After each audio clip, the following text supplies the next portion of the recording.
మా ఎంపీ గారు రవి గారు ఉన్నారు. వాళ్ళందరూ కూడా రోజు రైతుల నుంచి ఫోన్లు వస్తూ ఉన్నాయి. వేల ఎకరాల్లో పంట నష్టం జరిగింది. చూడండి ఎట్లా ఎండిపోతున్నాయో పొలాలు చూడండి దయచేసి. నెర్రలు బాచినాయి పొలాలు. ఒకవైపు కృష్ణానదిలో పరవళ్ళు దొక్కుతూ ఉంటే, సాగర్ నిండు కుండలాగా ఉంటే, ఇవాళ సాగర్ ఆయకట్టు రైతుల పొలాలు నెర్రలు బాచి ఎండిపోతూ ఉంటే రైతులు కళ్ళల్లో నీళ్లు పెట్టుకొని ఏడుస్తున్నటువంటి పరిస్థితి. అంటే ఇది కేవలం ప్రభుత్వం యొక్క వైఫల్యం, ప్రభుత్వం యొక్క చేతగానితనం, ప్రభుత్వం యొక్క నిర్లక్ష్యం వల్ల ఈరోజు ఈ లక్షల ఎకరాల్లో పంట ఎండిపోయినటువంటి పరిస్థితి.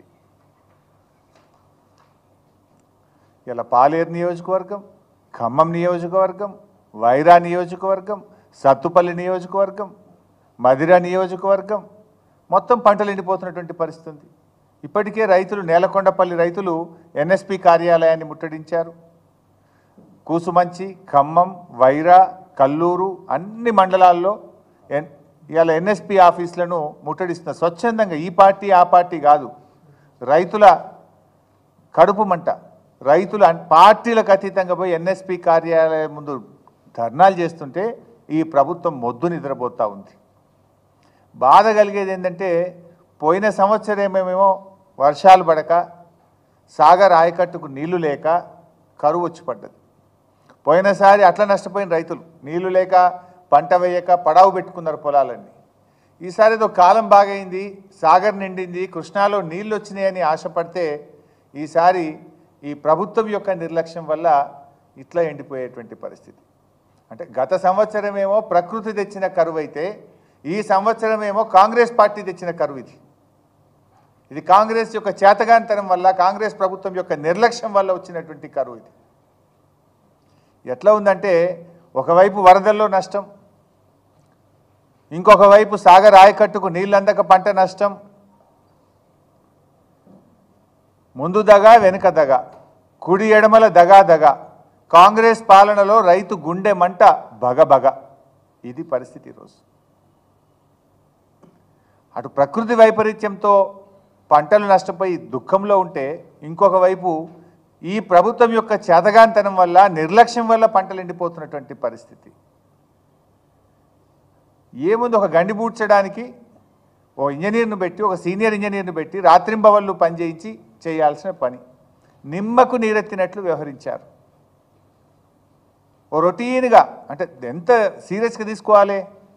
కింద 2.5 లక్షల ఎకరాల పంట ఉన్నది. ఆంధ్రప్రదేశ్ది కలుపుకుంటే 3.5 లక్షల ఎకరాల పంట. కొన్ని లక్షల మంది రైతుల జీవితాలు. ఎంత సీరియస్గా ప్రభుత్వం తీసుకోవాలి? అంటే మీకు పట్టింపు లేదు, అసలు ఏమాత్రం కూడా పట్టింపు లేదు. జిల్లాలో 3 మంత్రులు ఉన్నారు.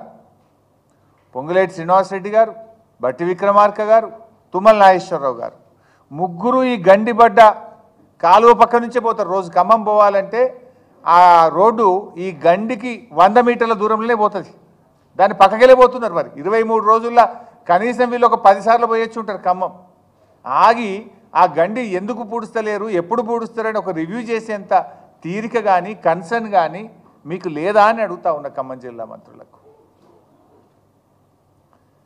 ఇక మాట్లాడమంటే ఓ దునియా మాట్లాడతాడు ఈ ముఖ్యమంత్రి గారు, మంత్రులు.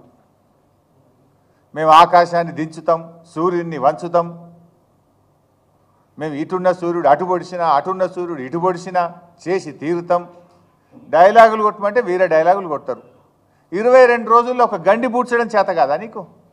ఇక మాటలు మాట్లాడమంటే ఆకాశాన్ని వంచుతాం, సూర్యుడిని దించుతామని మాట్లాడతారు. గండి పూడ్చడం 22 రోజులుగా ఒక గండి పూడ్చడం చేత కాలేదు అంటే ఇది ప్రభుత్వ నిర్లక్ష్యం కాకపోతే, ఇది మీ నిర్వాకం కాకపోతే ఇంకేంటి అని చెప్పి నేను ఈరోజు అడుగుతా ఉన్నా. 9 మంది ఎమ్మెల్యేలను ఖమ్మం జిల్లాలో గెలిపిస్తే పంటలు ఎండబెట్టడమే మీరు ఆ రైతులకు ఇచ్చే బహుమానమా అని అడుగుతా ఉన్నా. 9 మంది ఎమ్మెల్యేలను గెలిపిస్తే హెలికాప్టర్ కూడా పంపకుండా 9 మంది ప్రాణాలను బలిగొట్టినటువంటి పరిస్థితి మీది. 3 మంత్రులు ఉన్న జిల్లాలో 3 లక్షల ఎకరాల పంటను ఎండబెడుతున్నటువంటి పరిస్థితి. ఇదా కాంగ్రెస్ పార్టీ చేసినటువంటిది? ఒక మాటలో చెప్పాలంటే ఈ ప్రభుత్వానికి కూల్చివేతలు తెలుసు తప్ప పూడ్చివేతలు రావు. కూల్చివేతలు తప్ప పూడ్చివేతలు వచ్చినట్టు లేదు ఈ ప్రభుత్వానికి. హైడ్రా పేరు మీద పెద్ద డ్రామా నడుపుతున్నారు. ఇక్కడ కూల్చివేతల పేరు మీద పేదవాళ్ళ ఉసురు పోసుకుంటున్నారు. అరే లక్షల మంది రైతులు అక్కడ నీళ్ళు ఎప్పుడు వస్తాయని కళ్ళల్లో వత్తులేసుకొని సాగర్ నీళ్ల కోసం ఎదురు చూస్తుంటే గా రైతులకు నీళ్లు ఇవ్వడం చేత కాదా? మీ ప్రాధాన్యత ఏంది అని అడుగుతున్నా. పేదల ఇల్లు కూలగొట్టడం మీ ప్రాధాన్యతనా? లక్షల ఎకరాల్లో పంట ఎండిపోతుంటే ఆ మరమ్మత్తు చేసి రైతులకు సాగు నీరు అందించడం మీ ప్రాధాన్యతనా అని నేను అడుగుతా ఉన్నా. జిల్లా మంత్రులు పొంగిలేటి గారు, తుమ్మల గారు, బట్టి గారు పొద్దులేస్తే కేసీఆర్ గారిని తిట్టుడు, బీఆర్ఎస్ని తిట్టుడు.